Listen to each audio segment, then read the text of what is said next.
tushunmadim. Akangizdan, ukangizdan bergan pulingizni so'rab hijolatga qo'yapsizmi? Hijolatga qo'ymang. Qo'lida bo'lsa albatta beradi. Undan ko'ra bu inson gaplarini yaxshilab eshiting. Oxir tahlil qilamiz.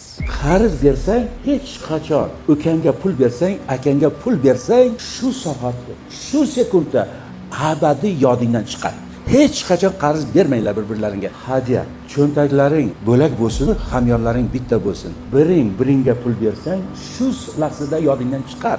Lekin biring ikkinchidan pul olsang, hech qachon yodingdan chiqarma. Ko'proq qilib turib qaytarib ber. Qarang do'stim, hammaga ham aka berilavermaydi.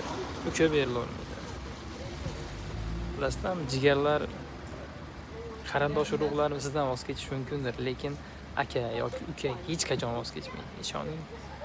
Tortishib, urushib, talasharsiz, lekin hech qachon voz kechmaydi. Ishoning.